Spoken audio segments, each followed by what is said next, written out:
Modest Sports Show, home with your college athlete. We are player-led and player-focused.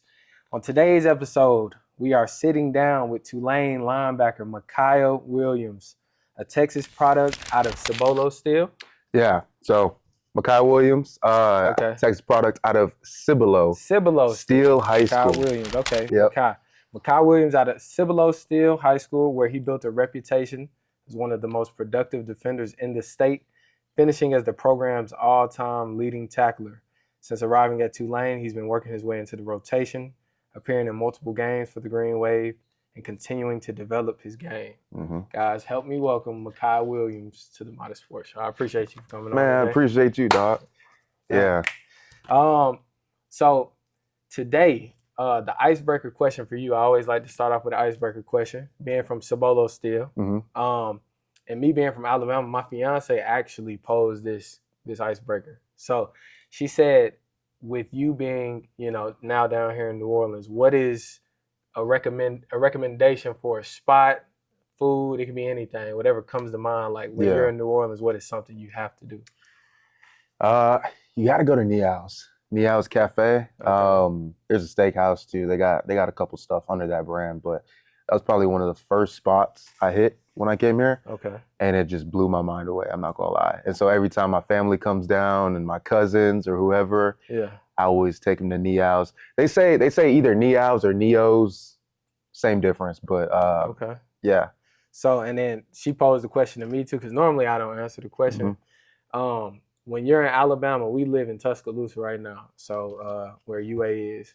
However, when you're in Alabama, if you're ever in Tuscaloosa, West Alabama, you got to check out Flavors. Flavors is a very good soul food spot down Highway 69. So shout out to them. Every time I go in there, get me right cornbread bowl. So great spot.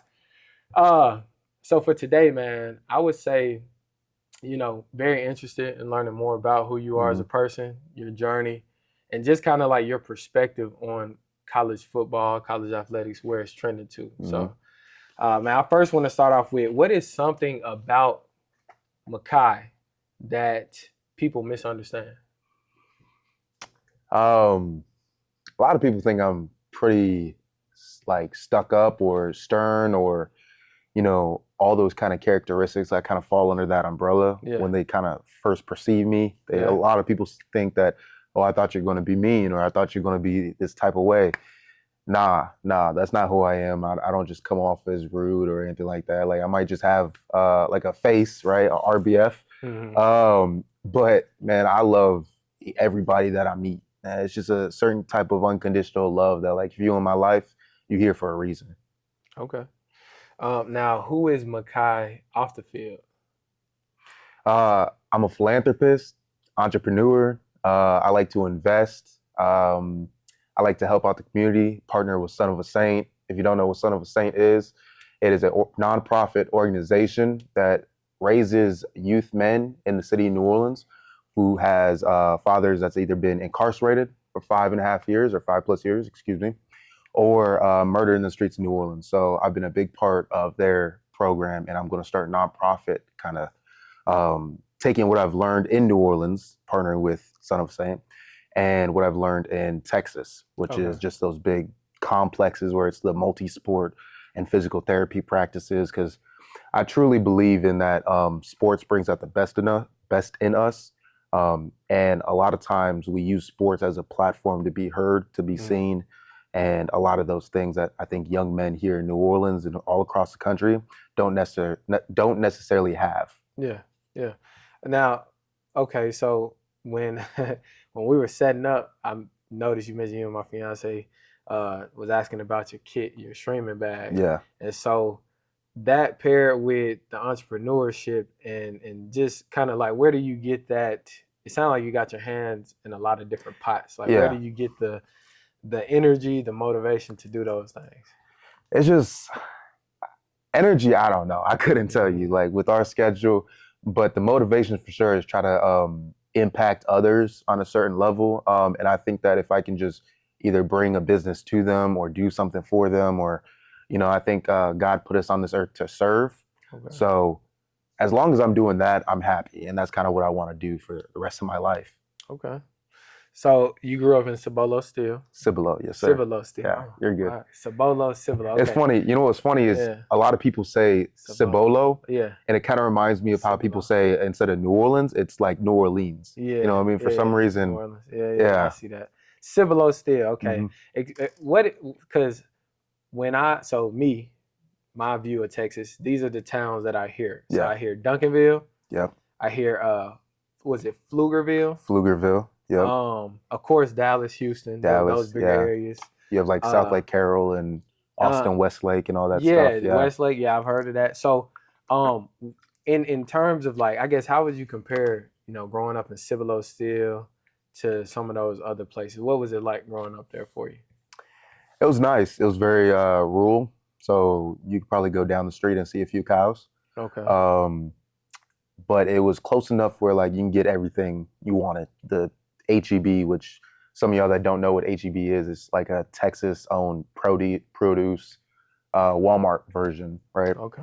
It's only in Texas, and that would be like a block away, So, but no, it was really fun. You got a lot of time to spend like to yourself. Yeah. You didn't have to worry about the noisy streets and all that stuff. It's just different life from the city. Now, explain to me, because I know you said your perception, how people perceive you or how they may misunderstand you, stern, but you do have this kind of, this demeanor, this very, Yeah. this very linebackerish demeanor. So with that, what is the dynamic of your family? Father, mother, brothers, sisters? Like, explain to me where you fit in the family structure. Yeah. So I'm the youngest out of all of them. Okay. Right. I got 2 older sisters. Okay. And my parents divorced when I got to high school. Okay. But I've been super close to both of them. Mm-hmm. Right. My mom, if I can kind of describe her, she's more like the loving kind, always kind of looking out for others. Gotcha. My dad still looks out for people, but he's definitely like work first, kind of, you got to lead yourself before you lead others. Gotcha. Type deal. So that's kind of where I got my perception, I guess, or my demeanor, as you said, from kind of what I've seen. I got to lead myself before I lead others, but I also care about others, and I care about the team, and et cetera. Yeah. How old are you? I'm 21. That's crazy. It's very, very mature for a 21-year-old. I appreciate that. Thank you. So like, you touched on your family, but what was your introduction to football? Like, at what point did football come into your life? Little league? Yeah. How was it introduced to you? Yeah. So I was actually born in Milwaukee, Wisconsin. I was raised in Texas. Okay. And in fact, I got the area codes tattooed on my arm where I was born, where I was raised. Yeah. And so I was born in Milwaukee, Wisconsin. And around that time, Milwaukee is a pretty terrible city. Probably top 10, I believe, from last time I searched it up, murder capitals in the world.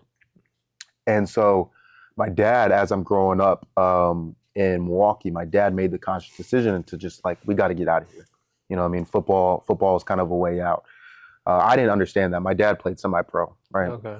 And so I kid you not, he just packed up whatever we had and we took a 22-hour drive down to Texas. And we didn't start off in Cibolo. We started off in San Antonio. Okay. And so took a 22-hour drive to Texas, and we actually ended up just kind of scraping up what we had. I ended up sleeping on the floor for a few months, and he got a job. My mom was still working in Milwaukee, so I didn't see her for a few months. But after we got rolling, he introduced me to a trainer. He introduced me to sports, to football. I was kind of already in basketball at the time, but to middle school football. And from there, man, we just kind of took off with it. I just kind of grew up with football at that point. Now, you also, and looking at your profile on you guys' team page, it sounded like a pretty well-rounded athlete. I know you did track and field as well. And so just speak to me kind of briefly about your high school years. Yeah. And me personally, when I was in high school, I was a tri-sport athlete, so basketball, football, baseball, those 3. But as I've gotten older, I was like, I really feel like I neglected my athletic ceiling, so to speak, by not running track and being in track and field. Because I think obviously track and football is hand in hand. So, I mean, just speak to the influences over your high school career, kind of you being that well-rounded athlete, and ultimately what it was, the success it was able to bring for you. Yeah. Well, it was kind of mandatory at the beginning, right? They said if you're going to play football, you have to run track. Wow. Right. And Steele, those of you that don't know, Steele High School is a continuously great program throughout the years. They went to state. They won state in 2010, went back in 2016. And so as these other development schools kind of are outshining them, but Steele's always kind of kept up, right? So it was kind of a rule that if you're going to play football, you got to do track. You got to do something. That's a good rule. Yeah. So that's kind of how I got introduced to track. I ran the 100, 200, tried to become a sprinter. I know I got to get faster. And then as I progressed and I got stronger, I started doing more field events, shot put, discus. And then it got to senior year where I was like, let me stop running. I can train, you can train the mechanics of running because I'm not going to keep up with somebody who's 170 pounds, right? I was already 215 at that point. Wow. So let me throw. And I competed and I got to regionals, I believe, which is before state. And I only got knocked out for about like 5 feet. But yeah, that's kind of a big influence. So it was more of a, you have to do this to do this type deal, but I still enjoyed every moment of it. And now when you were in high school, like, did you actually, I guess, did you feel like one was helping the other, like maybe during the spring when you were in the weight room with the football team, were you seeing direct correlation with your throwing events and stuff like that? So power clean has always been big of mine, right? And so just any type of leg exercise like was going to help you throw. And that rotational movement of the discus is going to help you throw. So anything we did in the weight room almost directly correlated, besides like technique, if you're just going to get stronger, directly correlated to track and field. Got you. So I guess losing Coach John Davis here, it was it kind of hurt you, huh? Yeah, it did. Man, he's my dog and mobility, but the coaching staff that we have now does a great job of, we don't replace, we reload in that kind of sense, right? And so, man, I love him, but we just got another mobility guy. So, yeah. So when did football at Cibolo, you being that dual sport athlete, when did football really start to take off? Like, when did you say, like, okay, I think I'm gonna be able to get to college playing this? Yeah. Well, I didn't know until my senior year. I didn't get an offer until like the summer of my senior year, right? Or going into my senior year. And I was reaching out to coaches. My dad wrote a whole list of all SEC, Big Ten, whatever, right? And we're just reaching out. And I would go to these camps and they would be, how they, I'm going to call you later. I'm going to call you later. And, you know what I mean? And so it got to a point where you really kind of start to think to yourself, like, damn, like, am I good enough? You know what I mean? But, you just kind of got to stay on that course and you keep going. Well, I believe my first offer was Sam Houston. Sam Houston, and then it was all the naval academies because they like to sell you a life. They want you to be in the academy and stuff like that, right? Right. So it was Sam Houston, and then the naval academies, and then it was Arkansas State, and some of the I finished with like maybe 9 Division I offers, right? But there were lesser level. As a kid, you're always looking for SEC, Big Ten. You know what I mean? Yeah. And so it kind of got to a point where I had to sit down and kind of reevaluate my options. And I was thinking about going to the academies to set me up for life.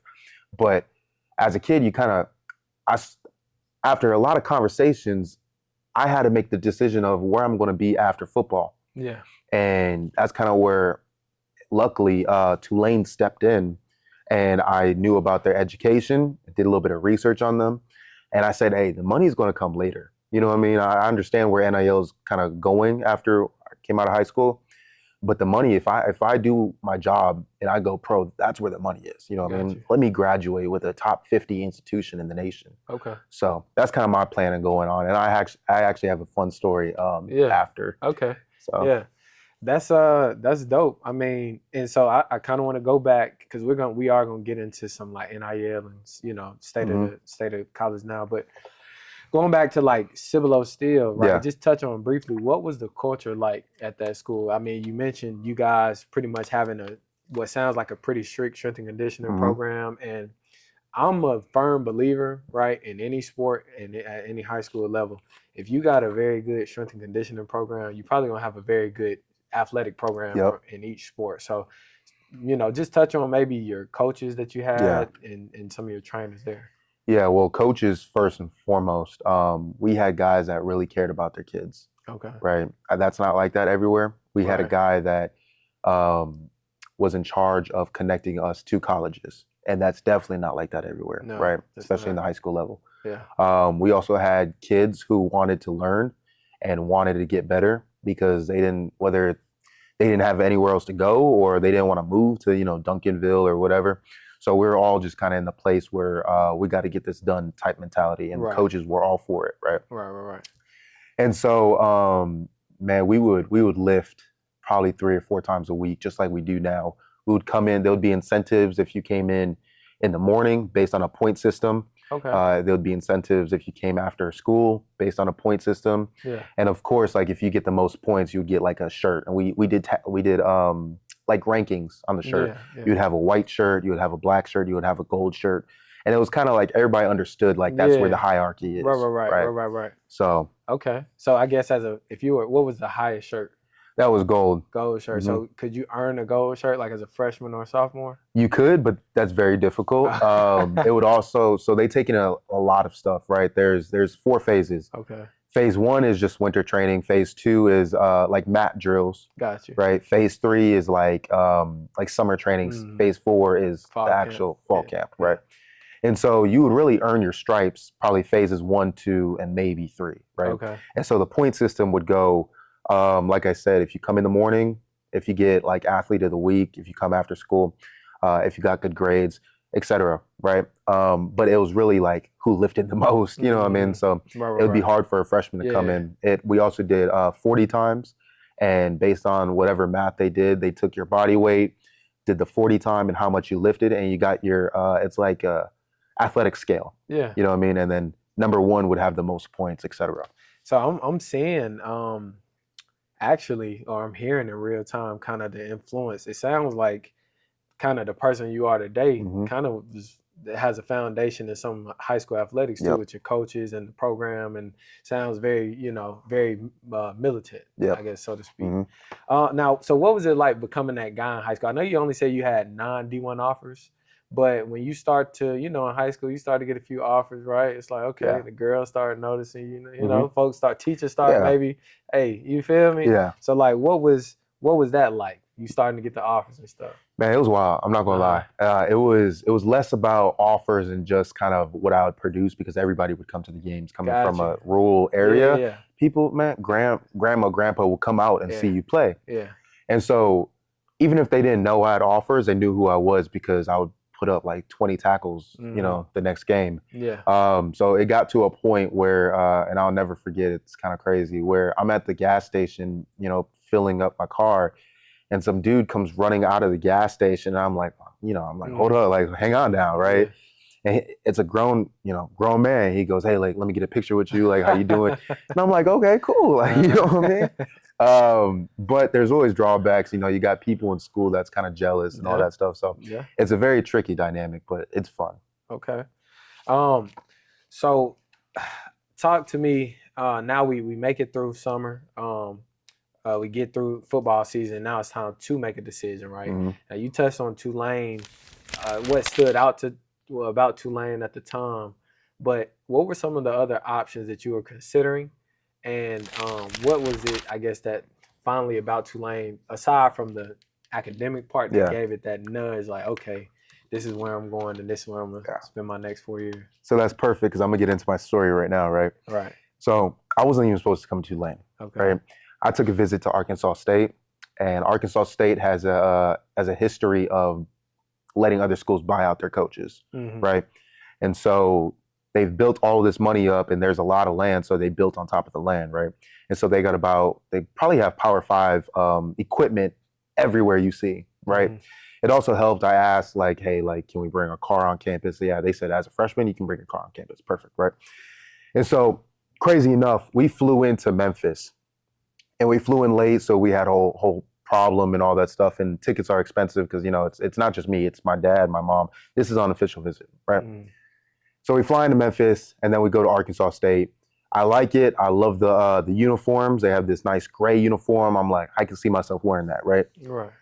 Well, I told my dad on the way out, I'm like, Dad, let's pull over. I'm going to make a call. Well, we're in the parking garage. I make a call. The coach goes, hey, let me call you right back. Right? Okay, cool. Well, my coach from school called me. I said, hey, what's up? He goes, yeah, when you came, somebody else committed. They're not going to let you commit. And I'm like, so we took a flight. We took everything. They didn't say anything. Yeah, they didn't say. They let me go through the whole process just to tell me, no, you can't commit. Yeah. So at first, and then Tulane it was between Arkansas State and Tulane. And so I kind of saw Tulane. I was like, okay, well, they kind of came off of 2-10 season. Exactly. Before that, I know academics is good. Let's see like where this thing goes. Yeah. And then it was just God's plan because that next year, 2023, they Cotton Bowl, conference champs, NFL scouts, like everything you could imagine just fell perfectly. You know what I mean? And that's kind of where I'm at now. Okay, so this year you are going into your senior year. You're going to your senior year here. Okay. And so I guess based on the prior years and kind of, just showing flashes of these past couple of seasons, right? What is this year? What is your expectation heading into this season? Well, to go to the NFL, right? But I want to do more than just be an athlete, right? Like I mentioned before, I'm going to start my nonprofit soon. The NCAA has connected me with a lot of other athletes to do that.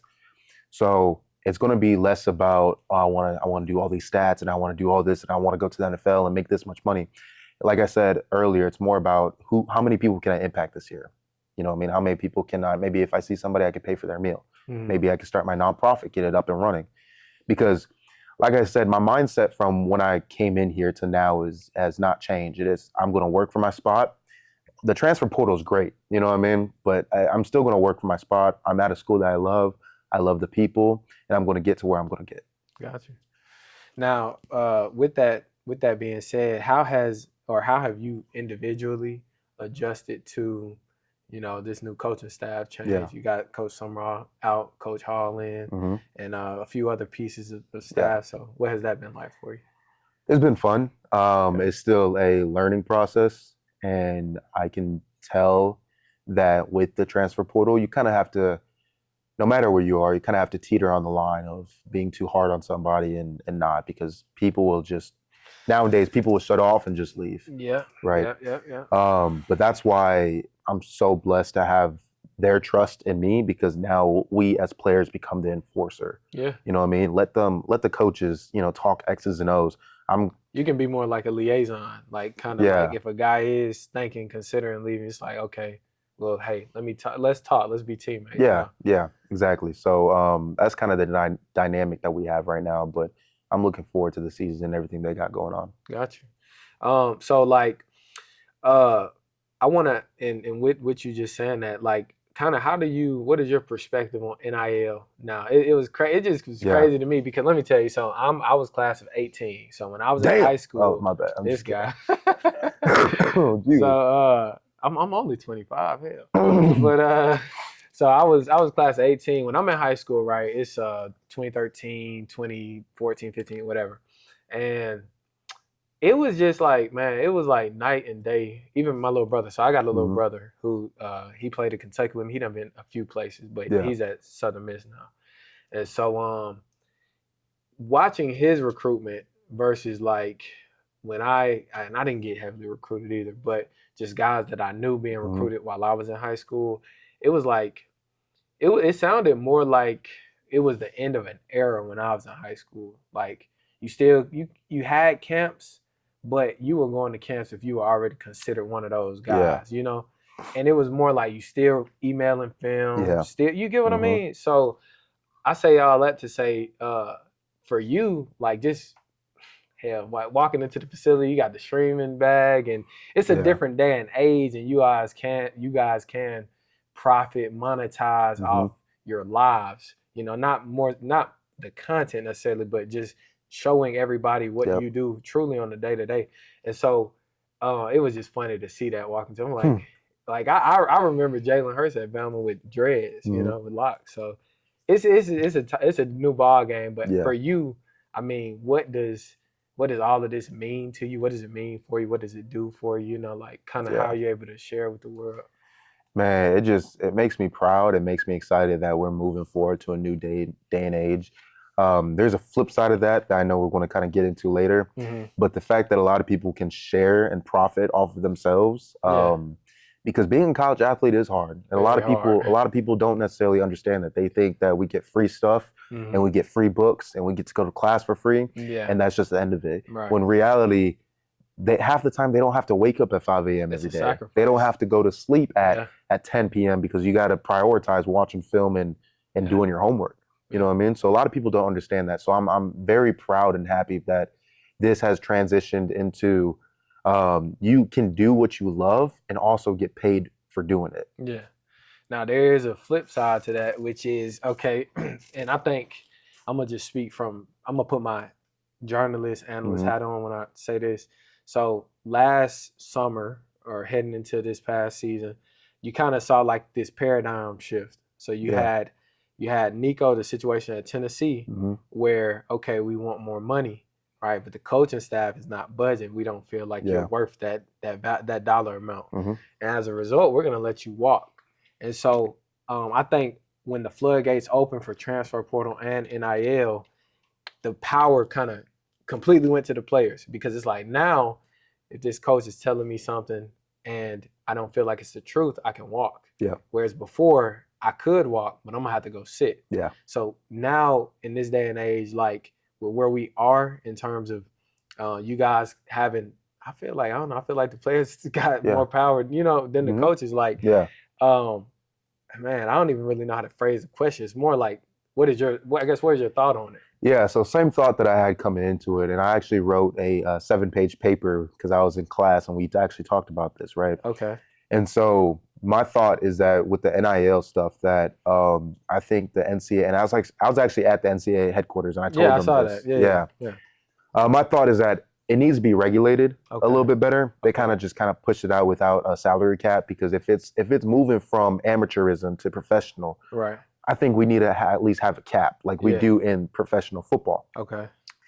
And so overall, just my personal opinion, I think that you should fall in love with the school, love where you're at. And I know everybody has their own, situations, right? Right, for sure. 100%. Yeah. You know what I mean? Yeah.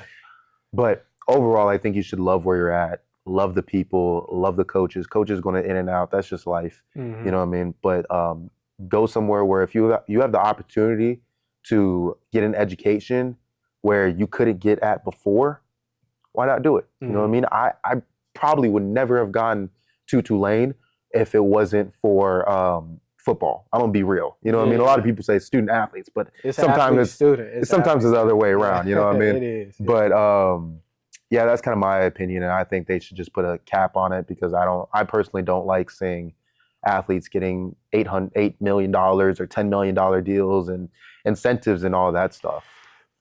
So what does that, because like with me graduating in 23, I was like at the end of, or I was ending when it was really starting to get going. Yeah. So what type of if any pressure, tension, what does that do for a locker room?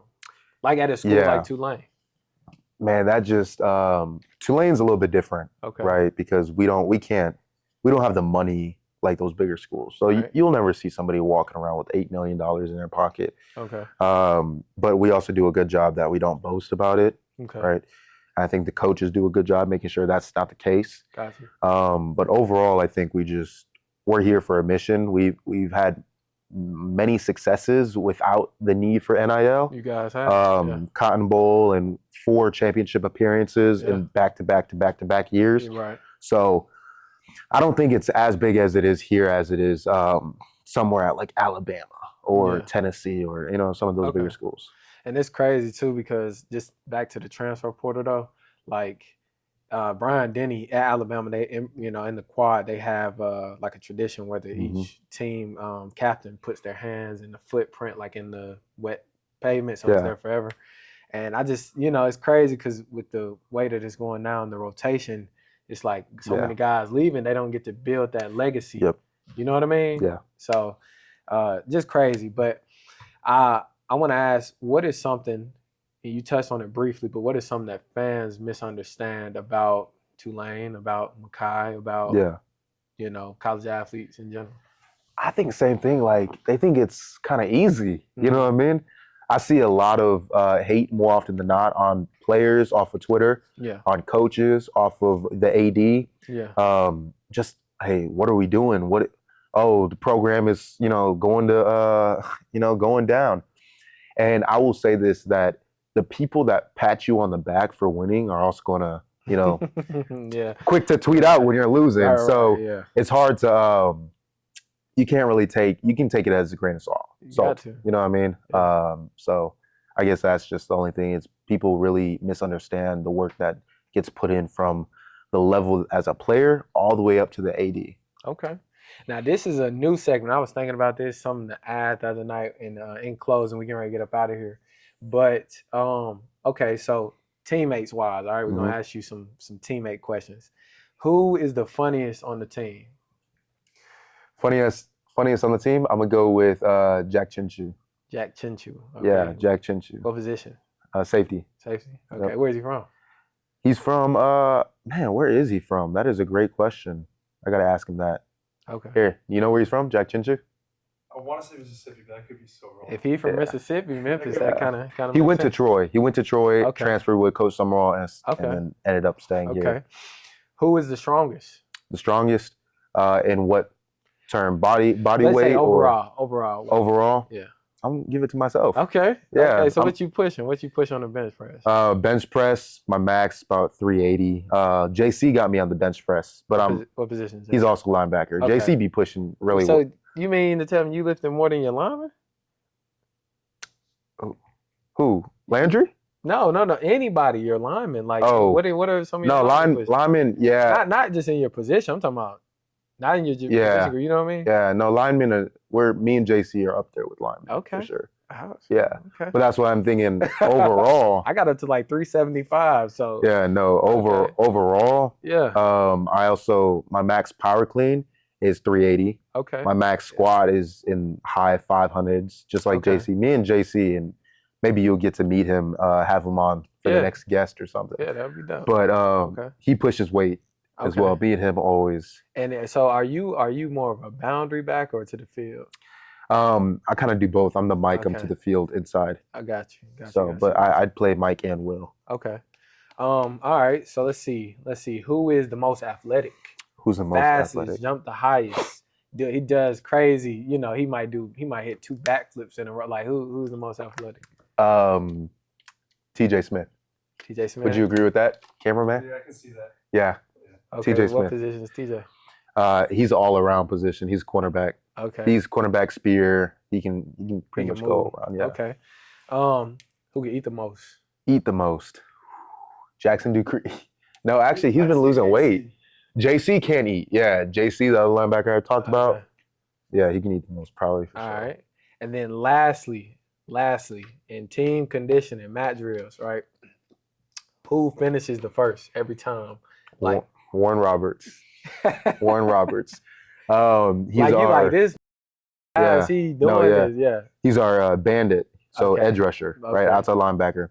And his acceleration and speed and get off, all of that is just superb. You know what I mean? We do effort sprints where you just gotta go 15, touch, and come back. Yeah. It's superb. I would say I'm up there too. Okay. But he's also like 210 pounds. He's a little lighter. Gotcha. So, but he can get off. Got a motor. Sure. Yeah. Okay. Now, just lastly in closing, what is the team looking like right now at this point in the spring? Right. Have you guys started practicing? Yeah, we're starting this week. Start this week. Yep. Okay. So getting ready to get them pads popping. Yep. What are we kind of, what's the energy in the building? Yeah. Man, everybody's excited. I think we're just kind of trying to learn we have a new defense coordinator and offense coordinator. Okay. And so I think we're just trying to learn that right now. Gotcha. And trying to take in the leadership from other guys. But other than that, I think we're super excited, super stoked to get the pads popping. And I will say this, that something that I'm proud of that I've seen in the OTAs that wasn't the case last year. We have guys that are willing to listen. You know what I mean? Willing to recognize that they're not the top of the food chain. You know what I Gotcha. mean? So they actually listen and take responsibility. And also, they're not very hot-headed too. Last year, man, I'm not gonna lie, you tell somebody something, they're kind of ready to swing. But this year, they just made sure everybody got to be safe. Holding You know each what I other mean? accountable, Yeah, that I'm type of put it thing. like that. Yeah. Okay. Well, man, I don't want to leave any stone unturned. Is there anything you would like to tell the audience at large? It's just about, you, what you got going on, or Yeah. just anything about you, man. Yeah. So as I mentioned before, my name is Makai Williams, number 42, inside linebacker at Tulane University. My Instagram is _Makai, MAKAI.42_. You can also find me on Twitch and YouTube, which is also in the links in the description. Yeah, we'll put all that good stuff down there. Appreciate that. But I just want to say for the younger audience that are tuning in and are just kind of, you're good. No worries. That's perfect. I'll get it from him. My younger audience, just worry about yourself. A lot of people are going to talk. There's going to be a lot of positives and a lot of negatives. But two things that I live by is effort and consistency. How well can you do it and how often can you do it? So that's kind of what got me here. And as long as you live by those two things and listen to your parents and listen to the coaches, listen to the people that's done this before. You know what I mean? They're doing it for the best. So that's all I got. I appreciate you, man. I appreciate you for joining the show. You guys, be sure to subscribe, like, comment, do all that fun stuff. And we'll be back potentially with one of your teammates over the next couple of weeks. I hope so. Appreciate you guys, and I will see you guys on the next video. Peace.